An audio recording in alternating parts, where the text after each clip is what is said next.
Best training, zero fees, embedded systems, scholarship test ద్వారా 100% free seat సాధించండి. Hi hello నమస్తే, welcome back to వైటర్ media. మనలో ప్రతి ఒక్కరికి కూడా గోల్డ్ అంటేనో లేకపోతే సొంత ఇల్లు అంటేనో ఒక కార్ అంటేనో ఒక ఎమోషన్ ఉంటూ ఉంటుంది. కానీ వీటిని పర్చేస్ చేస్తున్నప్పుడు చాలామంది అప్పుల్లోకి వెళ్ళిపోతూ ఉంటారు. దీనికి main reason smart way of buying తెలియకపోవడం వల్ల. తెలివిగా కొనడం ఎలాగో తెలుసుకోగలిగితే చాలా వరకు ప్రశాంతంగా జీవితం అనేది ఉంటుంది. ఎందుకంటే నచ్చింది కొనుక్కున్నప్పుడు నచ్చినట్టు లైఫ్ ఉండాలి కాబట్టి. సో ఇక ఇల్లు విషయానికి వద్దాం. జనరల్గా ఇల్లు ఎందుకు తీసుకున్నానంటే ముగ్గిట్లో కూడా ఇల్లు అనేది చాలా పెద్ద అమౌంట్ పెట్టి కొనుక్కునేది. దాదాపుగా కోటిన్నర ఉంటే కానీ హైదరాబాద్లో ఇల్లు అయితే రాదు. ఫర్ ఎగ్జాంపుల్, ఒక పర్సన్ దగ్గర 50 లక్షలు అనేది అమౌంట్ ఉంటే ఆ అమౌంట్ మాత్రమే పెట్టి 1.5 కోటి అంటే 2 కోట్ల ఇల్లు కంఫర్టబుల్గా కొనాలి అంటే ఎలాంటి ఐడియాస్ ఉన్నాయో, ఎలాంటి ప్రాసెసెస్, స్ట్రాటజీస్ ఉన్నాయో తెలుసుకుందాం. ఈ విషయాలు మనకు తెలియజేయబోతున్నారు చార్టెడ్ వెల్త్ మేనేజర్ అయిన రామారాజేష్ గారు. మ్యామ్తో మాట్లాడదాం. Hi ma'am. హాయ్. మీరు వచ్చారంటే ఫస్ట్ మన ఆడియన్స్ కాలిక్యులేషన్స్ కొన్ని తెలివి ఏదైనా smart way of investment, smart way of buying అనేది తెలుసుకోవాలనుకుంటారు. సో ఇందాక ఇంటర్వ్యూలో చెప్పిన విధంగా ఒక 50 లక్షలు ఉన్న పర్సన్ ఎవరైనా ఉంటే ఈ 50 లక్షలు డౌన్ పేమెంట్గా పెట్టి ఇల్లు కొనుక్కోవడం బెటరా, లేదా కంప్లీట్ ఇల్లు మొత్తం లోన్లోకి వెళ్ళిపోవడం బెటరా? ఏది స్మార్ట్ వే? ఇది కేస్ టు కేస్ డిపెండ్ అయి ఉంటుంది. బట్ ఇలాంటి సిమిలర్ కేసే నా దగ్గర కూడా ఒకటి వచ్చింది. సో దాని గురించి ఎగ్జాంపుల్గా తీసుకుంటూ క్యాలిక్యులేషన్స్ కూడా చూద్దాం. అప్పుడే కదా క్లారిటీ వస్తుంది అందరికీ. సో బేసికలీ ఇందులో మెయిన్ ఇంపార్టెంట్ కేస్ ఏంటి అంటే వీళ్ళ ఎఫోర్డబిలిటీ. ఇప్పుడు చాలామంది ఇర్రెస్పెక్టివ్ ఆఫ్ వాళ్ళ ఎఫోర్డబిలిటీ హోమ్ లోన్స్కి వెళ్ళిపోతున్నారు అండ్ తీసేసుకుంటున్నారు ఫ్లాట్స్ అవన్నీ.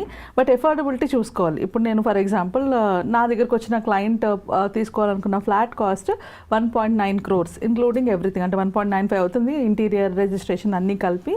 సో వాళ్ళ దగ్గర కూడా ఇట్లానే 50 lakhs ఉంది డౌన్ పేమెంట్ చేసుకోవడానికి. సో ఇదే పాయింట్ క్వశ్చన్లో వాళ్ళు వచ్చారు. అంటే మేము ఇప్పుడు డౌన్ పేమెంట్ చేసుకొని 1.45 CRకి తీసుకోవాలా లోన్, లేకపోతే టోటల్ అమౌంట్ లోన్ తీసుకోవాలా, ఎట్లాగా ఎలిజిబిలిటీ ఉంది చెప్పండి అనేసి. సో ఇది వాళ్ళ కేస్ ప్రకారంగా మనం చూసుకుంటే వాళ్ళకి బోత్ ఎఫోర్డబిలిటీ ఉంది. ఎందుకంటే both husband and wife earning ఇద్దరికి కలిపి రఫ్గా 5.5 lakhs వస్తుంది. And husband salary it self 3.5 to 3.8 lakhs వస్తుంది ఆయన ఖచ్చితంగా. సో అంత శాలరీలో వచ్చినప్పుడు ఆయన ఈఎంఐ క్యాలిక్యులేట్ చేసుకుంటే ఇప్పుడు కరెంట్ రేట్ ఆఫ్ ఇంట్రెస్ట్ వాళ్ళకి అప్రూవ్ అయింది 7.75% హోమ్ లోన్ ఇంట్రెస్ట్. సో దాని ప్రకారంగా చూసుకుంటే ఆయనకి ఈఎంఐ పడేది 1.5 lakhs వరకు పడుతుంది మంత్లీ. అది ఎంతకి టోటల్ 1.95 CR వరకు లోన్కి వెళ్తే కనుక 1.5 lakhs మంత్లీ ఈఎంఐ పడుతుంది. అండ్ దే ఆర్ ఎఫర్డింగ్, అది వాళ్ళు ఎఫర్ట్ చేయగలిగే సిచ్యువేషన్లో ఉన్నారు. సో అలా ఎఫర్ట్ చేయగలిగే సిచ్యువేషన్లో ఉన్నారు, అంత క్యాష్ కూడా రెడీగా ఉంది. నౌ ఇక్కడ స్ట్రాటజీ వర్కౌట్ అవుతుంది. వాళ్ళకి ఒక 5 లక్షలు చేతికి వస్తే 1.5 పక్కకి వెళ్ళినా ఇబ్బంది సూట్ అవుతుంది. అంటే ఇప్పుడు 1.9 కాకపోవచ్చు, ₹1 కోటి తీసుకుందామని నీకు వచ్చే శాలరీ నీ ఈఎంఐకి, అంటే ఓవరాల్గా మనకున్న టోటల్ ఈఎంఐస్లోని ఓన్లీ 30% ఉండాలి. అంటే శాలరీ ఒకవేళ 1 lakh అయితే 30,000 మాత్రమే ఈఎంఐస్ ఉండాలి. అంతకన్నా ఎక్కువ ఉంటే కనుక డెఫినెట్లీ స్ట్రాటజీస్ పక్కన పెట్టి ఇల్లే తీసుకోకూడదు. సో వాళ్ళు ఎప్పుడు ఆ లోన్ టు హౌస్, అంటే ఇప్పుడు మనకు వచ్చి income to loan ratio maintain చేస్తూ ఉండాలి. వాళ్ళు ఈఎంఐ స్పెసిఫికల్లీ అవి క్రాస్ అయ్యాయనుకో ఫ్యూచర్లో ఏదో ఒక టైంలో డెట్ ట్రాప్లో పడే ఛాన్సెస్ ఉంటాయి. సో అందుకు ఈ పర్టికులర్ కేసులో అయితే దాట్ ఈస్ ఈజీలీ ఓకే, వాళ్ళ ఎఫోర్డబిలిటీ రేంజ్లోనే ఉంది. Now they want to know ఈ 50 lakhs నేను ఏం చేయాలి అని. సో వాళ్ళకి నేను 3 options చెప్పాను. ఇప్పుడు 50 lakhs మీరు డౌన్ పేమెంట్ చేసేస్తే వాళ్ళు కట్టాల్సిన అమౌంట్ ఎంత, 1.45 CR. సో 1.45 CR మీరు కట్టినప్పుడు వాళ్ళకి కట్టాల్సిన ఈఎంఐ ఎంత, 1,05,000 పడుతుంది మంత్లీ. 45,000 ఈఎంఐలో సేవ్ చేసుకుంటారు వాళ్ళు. సో ఈ 45,000ని మనం ఎస్ఐపి చేసుకుంటే, అంటే డౌన్ పేమెంట్ చేసేసాము, ఏదైతే మనం ఈఎంఐ డిఫరెన్స్ ఉందో, అంటే 1,50,000 నుంచి 1,05,000కి 45,000 డిఫరెన్స్ ఏదైతే ఉందో దాన్ని ఎస్ఐపి చేసుకుంటే ఏం బెనిఫిట్ అన్నది. సో అలా కనుక వాళ్ళు ఎస్ఐపి చేసుకుంటే ఈ పాలసీ వాళ్ళు, అంటే ఈ పర్టికులర్ లోన్ వాళ్ళు తీసుకుంటున్నది 25 yearsకి. సో ఈ వేలో కనుక వాళ్ళు చేస్తే వాళ్ళకి SIP at the rate of 12% చూసుకుంటే ఆఫ్టర్ 25 years వాళ్ళకి ఆల్మోస్ట్ 4.26 crores అవుతుంది. ఇది ఆప్షన్ నెంబర్ 1. ఆప్షన్ నెంబర్ 2 ఏంటి అంటే ఇదే అమౌంట్ని తీసుకెళ్ళి వాళ్ళు ఎస్డబ్ల్యూపీ చేసుకుంటే, అంటే 50 లక్షలు తీసుకెళ్ళి మ్యూచువల్ ఫండ్స్లో పెట్టుకుంటారు, నెలకి 30,000 విత్డ్రా చేసుకుంటున్నారు. విత్డ్రా చేసుకొని ఇక్కడ క్లియర్ చేసుకుంటున్నారు. అంటే ఈ లోన్కి అంటే వీళ్ళ చేతిలోంచి పడకుండా 30,000 ఇందులోంచి వెళ్తుంది. ఒకవేళ అలా విత్డ్రా చేసుకుంటే వీళ్ళు విత్డ్రా చేసుకునే అమౌంట్ 90 lakhs. అండ్ ఫైనల్గా వాళ్ళకి వచ్చే టోటల్, అంటే విత్డ్రా చేసుకున్నాక వచ్చే అమౌంట్ 2.42 crores అవుతుంది. ఇక్కడ ఏం జరుగుతుంది, 2 థింగ్స్ జరుగుతుంది. ఒక పక్క వాళ్ళు ఈఎంఐ కూడా సేవ్ చేసుకుంటే మనం లోన్ ఇంట్రెస్ట్ కూడా తగ్గుతుంది కదా, వీళ్ళు ఈ 30,000 అక్కడ పే చేసుకోవడం వల్ల. సో అలాగా నెక్స్ట్ ఆప్షన్ ఏంటంటే ఇది లంసంలో ఉంచేసుకోవడం. ఇప్పుడు వాళ్ళకి ఎఫోర్డబిలిటీ ఉంది, వాళ్ళకి ఈఎంఐస్తో ప్రాబ్లం లేదు, వాళ్ళకి ఇంకే ఈఎంఐస్ లేవు. సో అలాంటప్పుడు అక్కడ 7.75 అవుతుంది. ఇక్కడ మనకి తక్కువ 10 to 11%, మ్యాక్సిమం 12% వరకు వెళ్తుంది 25 yearsలో. సో అలా వెళ్ళేటప్పుడు దాన్ని లంసంలో ఉంచేసుకుంటే వాళ్ళకి 6.79 crores వస్తుంది మినిమంలో. మినిమం అమౌంట్ 6 to 7 crores దగ్గర వాళ్ళు జనరేట్ చేసుకోవచ్చు. సో ఇప్పుడు ఈ 3 ఆప్షన్స్ బట్టి వాళ్ళు చూస్ చేసుకుంది థర్డ్ ఆప్షన్. అంటే నాకు లంసం, నాకు ఎట్లాగో అవసరం లేదు, నాకు ఆ మనీ తీసుకొని దాన్ని మళ్ళీ కట్టుకోవాల్సిన అవసరం నాకు లేదు అని వాళ్ళు థర్డ్ ఆప్షన్ చూస్ చేసుకున్నారు. సో బేసికలీ మనం ఎప్పుడైనా హౌస్ తీసుకునేటప్పుడు డౌన్ పేమెంట్ చేయాల్సి వచ్చినప్పుడు, ఎందుకంటే హౌస్ అన్నది ఒక ఎమోషన్ అయితే లోన్ అన్నది కూడా ఇంకో ఎమోషన్. చాలా మంది లోన్ అంటే వాళ్ళకి ఒక ఫియర్ ఉంటుంది, అమ్మో ఇన్ని 25 years కమిట్మెంట్ ఆర్ ఇంత ఇంట్రెస్ట్ వెళ్తుంది, ఇట్లాంటి ఫియర్స్ ఉంటాయి. సో అలాంటి ఫియర్స్ని పక్కన పెట్టి క్యాలిక్యులేటివ్గా తీసుకుంటారు. లేకపోతే ఇప్పటికిప్పుడు ఆన్ ద స్పాట్ నాకు 1.9 crores లోన్ ఇచ్చే వాళ్ళు ఎవరు ఉంటారు except for home loan. Home loan is good when you apply strategies, అంటే ఒక ప్రాపర్ స్ట్రాటజీ ప్రాపర్ ప్లానింగ్లో చేసుకుంటే that is a very good loan. అంటే నీ మనీ కాని మనీతో నువ్వు మనీ సంపాదిస్తున్నావు కైండ్ ఆఫ్ కదా. సో ఆ పాయింట్లోని ఎలిజిబిలిటీ ఉండి ఇంకెలాంటి రెస్పాన్సిబిలిటీస్ లేవు, వాళ్ళకి ఆల్మోస్ట్ అన్నిటికీ ఇన్వెస్ట్మెంట్ ప్లానింగ్ ఉన్నది, ఇన్సూరెన్స్ పాలసీస్ ఉన్నాయి, ఇవన్నీ ఉన్నాయి కాబట్టి this is right for them. ఇదే కేసు వేరే వాళ్ళకి అప్లికబుల్ కాకపోవచ్చు. ఇప్పుడు నా దగ్గర 50 lakhs ఉన్నాయి, నేను ఒక 1.5 crore లోన్కి వెళ్దాం అనుకుంటున్నాను. సో ఈ 50 lakhs నా ఒక్కరిదే ఇన్కమ్, నా ఫ్యామిలీలో ఇంకెవరికి ఇన్కమ్ లేదు. అలాంటప్పుడు ఆ decision becomes a wrong decision. ఎందుకంటే ఇప్పుడు నా జాబ్కి ఏమైనా అయినా, నాకేమైనా అయినా, నా తర్వాత ఫ్యామిలీలో రెస్పాన్సిబిలిటీస్ ఉన్నాయి కదా పిల్లలకి, సో వాళ్ళ సంగతి ఏంటి?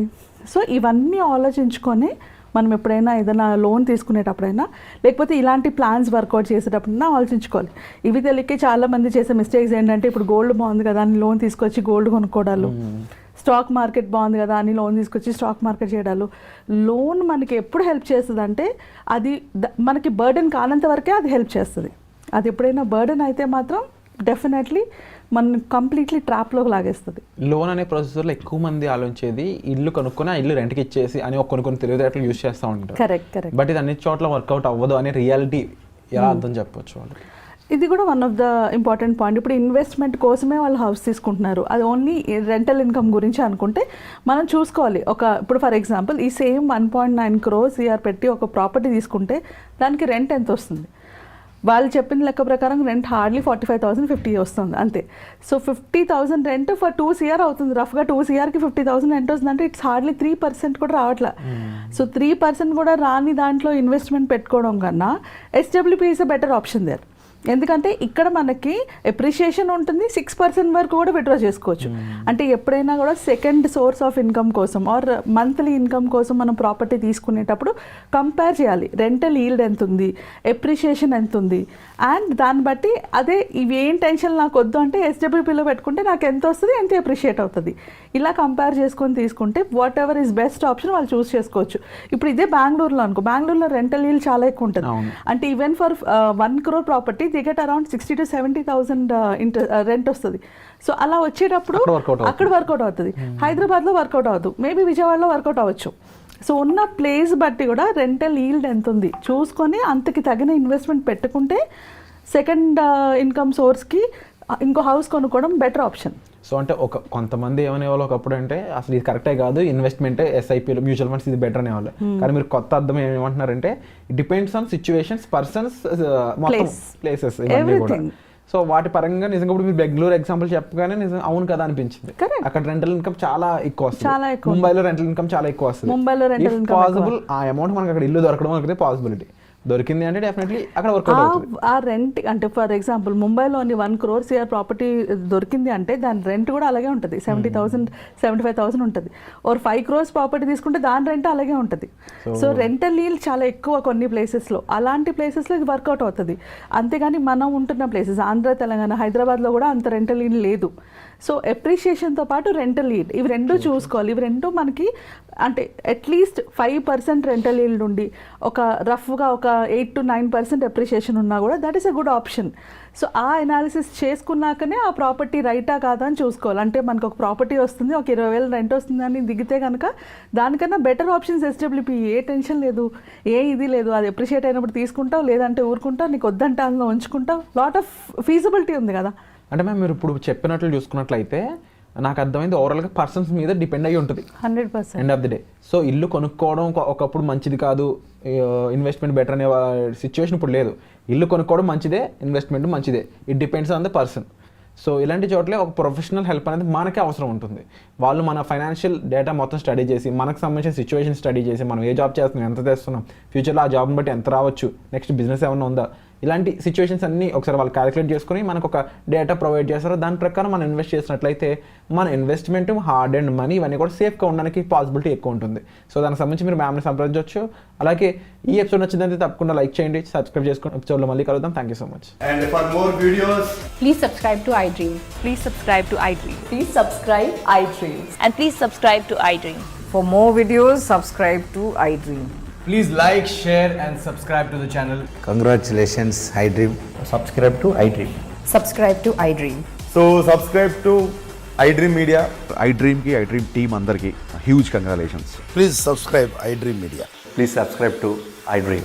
Subscribe iDream. Please subscribe to iDream.